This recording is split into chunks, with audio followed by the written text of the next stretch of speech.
Alright everyone, so we have the newest chapter of the Boruto 2 Blue Vortex manga, and I'm here to give you guys my review. And there are some very interesting things that happen in this chapter. There's definitely a lot for us to talk about, but most of it I think happens near the end of the chapter, because everything else that happens in this chapter is interesting, but not really so interesting that I would like to spend too much time talking about it. So for the first couple of things that happen in this chapter, I'm going to briefly discuss them and I'll briefly give you guys my thoughts on them, but I'm not going to spend too much time on them, because the thing that I really want to talk about, that I really want to discuss with you guys, happens near the end of the chapter. And if you read the chapter, then you know what it is that I'm talking about. So the first thing that does happen in this chapter is we do see Kawaki asking Eida to use her Senrigan in order to locate Boruto, and we see her using it to view the confrontation between Boruto and Mitsuki. And once Eida tells Kawaki where Boruto was with Mitsuki, he immediately flies over there with Delta. So we do see Delta here in this chapter, but before he goes there, he once again is basically treating Eida as a tool to be used for his own convenience, and everyone around him is noticing how he's acting towards Eida. And on their way there, Delta basically makes a statement to Kawaki saying that if you keep treating Eida like this, I am going to kill you. And then Kawaki responds with, once I'm done, then don't worry, I'll leave on my own. You won't have to worry about me. And I just find it really interesting that once again, we have Kishimoto making it so we are seeing other characters point out to Kawaki how he's treating Eida really horribly, despite the fact that all she does is try to help him with accomplishing his goal, especially with casting omnipotence. Now, granted, she didn't do that willingly, she didn't do that on purpose, but it was still something that she did to help him. And you would think that he would be at least a little bit grateful to her, but no, he still sees her as just another tool to be used. He couldn't really care less about her, and other people are starting to notice. Even Daemon is noticing that Kawaki isn't really taking his warning seriously, that hey, if you keep treating my sister like this, it's not going to end well for you. And this is, at least in my opinion, obvious setup by Kishimoto to an inevitable confrontation between Kawaki and Daemon, because he wouldn't have Daemon constantly mention to Kawaki that if you keep treating my sister like this, it's not going to end well for you, only for it to not really go anywhere. At least that's what I think. And then on their way there, we see a conversation between Boruto and Shikamaru, basically a continuation of the conversation they were having before he was interrupted by Mitsuki. And Boruto continues to inform Shikamaru about what's going on and talking to him about how the Ten Tails have evolved and how they're different from the Ten Tails that they knew from the Fourth Great Shinobi War. And Shikamaru just straight up asks Boruto, hey, how much do you actually know?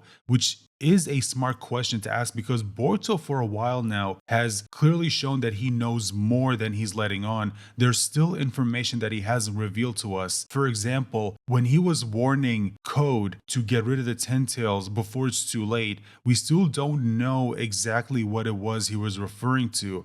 Now, I originally thought that what he was referring to was the evolution of the Ten Tails into what they are now, but I'm personally thinking that there's more that Boruto still hasn't actually told us, and it is possible that he was using Momoshiki's Byakugan in order to see into the future or get glimpses of the future, and there was something that he saw that he still hasn't revealed to us that explains why he was so desperate for Code to destroy the Ten Tails before it's too late. And then before they could continue the conversation, that's when Kawaki asks to speak to Shikamaru through Ino's mind transmission jutsu. And then while he's talking to Shikamaru, he is basically telling him that he's on his way to Boruto. And then Boruto, while not listening in on the conversation, because it is revealed to us that every conversation between two people is actually private and no one else can listen in on it. And Boruto, even though he isn't listening, he still manages to piece together what's going on and then realize that, okay, it's time to leave.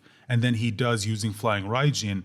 And then Kawaki and Delta also notice that Boruto's chakra signature just suddenly disappeared. And then Delta's wondering whether or not Boruto sensed Kawaki was coming and then immediately left. But then Kawaki says, no, that's not possible because I wasn't sensing his chakra yet, so he couldn't have sensed me.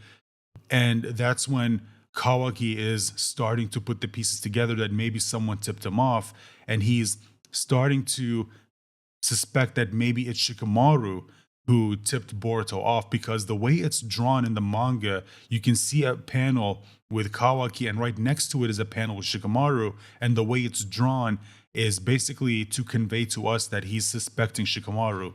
And then we get to the next part of the chapter, which is a conversation between Mitsuki and Eida. And Mitsuki essentially reveals some very interesting things with his conversation here. And essentially, he reveals that for his entire life, he's tied his self worth to another human being because he thought that if I didn't have this person, then I don't really have anything because I can't go on unless I have this person in my life. And he mentions that maybe he only feels this way because he knows that he's a clone of Orochimaru, that he's not his own person. And Boruto essentially tried to tell him in the previous chapter that you can't really tie your self-worth to someone else. You are perfectly capable of shining on your own. You don't need a son. And he goes on to make the statement that he doesn't really know why he loves Kawaki, even though Kawaki has been acting really terrible to him these past few years. He's basically been dismissive of him. He's just blown him off. He kept telling him, hey, don't stand too close to me. And he's basically been really, really cold to him. And Mitsuki is wondering, why do I love this person if they're acting so horribly to me? And then Eida responds saying that essentially that's what love is. You don't know why you love them, you just know that you do. And Eida basically tells him that he probably can't really comprehend that because her ability is making him feel love that isn't real, it's fake. And Mitsuki responds by saying that, he was kind of afraid because he realized that if he accepted that the person that he loved isn't who he thought they were, then he wasn't really going to have that anymore. And like I said, he's basically tied his self-worth to another person, and losing that would mean essentially losing himself. At least that's what I'm personally getting from this conversation. And he, in a way, sort of ties it to Eida's experience with Kawaki, where Eida even straight up asks him, are you saying that I'm like you, where I'm someone who's just in love with the idea of being in love? And then Mitsuki tries to deny it, saying that no, that's not what I was doing.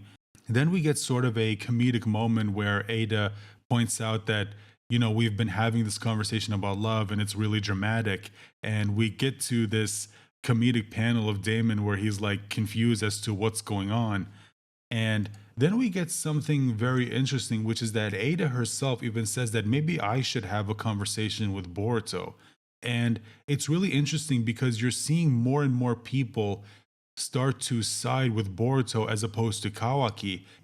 And we're even seeing that Eida, who wasn't affected by omnipotence, but even she's starting to realize that maybe it's a good idea to side with Boruto as opposed to Kawaki, because Kawaki again has just been treating everyone around him completely dismissively, as opposed to Boruto, who hasn't been doing that, who has actually been basically very welcoming of other people, even though he's trying to keep his distance because he knows that right now in his situation, it's probably best to keep your distance as opposed to staying close to them. But that doesn't mean he's going to turn someone away when they do need him, which is one of the reasons why he told Mitsuki that, hey, if you ever feel like you need a son, come on over and talk to me anytime you want. And then we get to the interesting part of the chapter, the part of the chapter that I really wanted to talk about, which is that Jura and Hidari make their move, and it's done in a really interesting way. So the cube that we've been seeing in the past few chapters is actually connected to the claw marks that are on the claw grinds. And then Jura uses it to realize that the claw grind that they sent to infiltrate the Leaf Village is close, and then they immediately use that claw mark to get to where it is they need to go, which is right in front of the hidden Leaf Village, which is really, really interesting if you ask me, and kind of badass when you think about it, because out of all the times that we've seen the hidden Leaf Village be invaded, we've never seen any of them just walk right through the front door. We've seen Itachi and Kisame sneak their way in. We saw Pain infiltrated from above. Ishiki infiltrated from the sky by flying in through the portal that he opened. But these two just literally walk through the front door, which is badass, but also makes you realize just how disrespectful these two are actually being. And I don't think they're even mean to be disrespectful. It's just that they kind of are. And then we cut to a conversation between Shikamaru and Ino where Ino is questioning whether or not Shikamaru really believes what Boruto has been telling him. But before we could get a proper answer, they're immediately alerted by the sensory unit that two unknown chakra signatures, or one unknown specifically, have just entered the village, and they recognize the other one as being Sasuke Uchiha. And apparently this message went out to everyone in the village because Sarada and Sumire also heard it. And then Sarada is wondering, wait a minute, my dad, that can't be, because she remembers the conversation that she had with Boruto about how Sasuke was captured by the Ten Tails and he was trapped inside a tree. So how can he be here? And then she immediately makes her way over to the chakra signature. And then while they are there, they're immediately confronted by Shinobi, and it, of course, ends the way that you think it's going to end. But before that, Shikamaru is contacted by Eida, and then she tells them that these aren't just regular Shinobi, these are Ten Tails, something that she wanted to tell him earlier, but apparently for some reason didn't. And then we see this really brutal scene that is sort of reminding me of when Obito used wood style to take out those mist Shinobi and just impaling them on the tree branches. And that's what we end up getting here in this chapter. Them using wood style to just impale these shinobi and kill them. One of them just looks like he was completely split in half, which again is very, very brutal. And I am wondering that when the anime gets to this, if they're actually going to show just how brutal this is, or if it's going to be like what the Shippuden anime did with that scene with Obito, and not show how brutal it was like it was done in the manga, because it was sort of censored. It still looked horrible, but it was definitely tame and compared to how Kishimoto depicted it in the Naruto manga. And then we get the moment that was revealed to us in the marketing for this chapter where they make it to a bookstore, and then Jura is basically just fanboying over the fact that there's all these books, this treasure trove of knowledge that he's really excited to get into. And then Hidari notices that he's being attacked by those chakra rods that Kawaki likes to use thanks to Ishiki's dojutsu, and he does manage to dodge them. And then Kawaki tries to land a surprise hit on Hidari, but it doesn't work because Hidari manages to block it, and the force from that attack is only able to send him like a couple of feet away. So the attack didn't really do anything.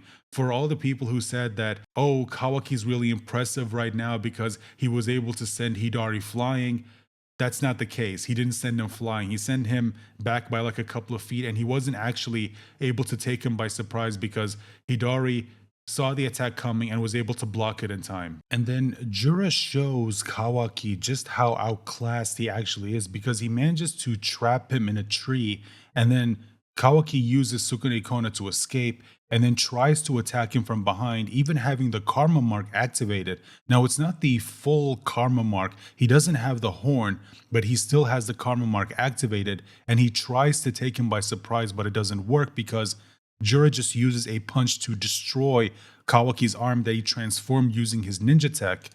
And then he immediately punches him and then kicks him into a water tank, which just completely knocks him out. But before he does that, he says basically to Kawaki what he said to Boruto earlier, which is that I'm not going to kill you yet, so just wait. Basically revealing that they are again starting to prioritize other things over their base instinct of absorbing a Otsutsuki and then growing into a perfect divine tree and bearing a chakra fruit, just like how Boruto reminded Shikamaru earlier in the chapter. And then after he knocks Kawaki out, Jura immediately senses chakra that he states to be Naruto. But it's interesting because we know that it can't be Naruto because Naruto is stuck in the Daikokusen dimension. Now, if he was maybe sensing it from Kawaki's direction because Kawaki is obviously connected to the Daikokusen dimension through his dojutsu, then okay, that would make sense. But he's not looking at Kawaki, he's looking off in a completely different direction. Before he does, he mentions something very interesting, which is that because Naruto is a Jinchuriki who has a tailed beast, he himself being made from a tailed beast can sense that chakra. But again, it's interesting because we know that Naruto shouldn't have a tailed beast anymore because Kurama is dead. Kurama isn't there anymore, and it's also very implied that he also doesn't have the other tailed beast chakra that was given to him by the other 8 tailed beasts. And then it cuts to Team 10 with Himawari. Basically, you have Shikadai saying that it doesn't matter if it's Sasuke, you can't hesitate to attack because he is someone who helped Boruto, which means that he is a traitor just like Boruto in their minds. And then they are immediately intercepted by Jura and Hidari, and this is where we get the big bombshell of the chapter, the thing that you know everyone is talking about, which is that Jura is confused a little bit because he's saying that because he is looking in the direction of Himawari, and apparently this is the source of the chakra that he was sensing all this time, which makes us wonder what exactly does this mean, because earlier he said that he sensed tailed beast chakra in this direction and he's now looking at Himawari. So does this mean that Himawari has tailed beast chakra in her? Did she inherit it from Naruto?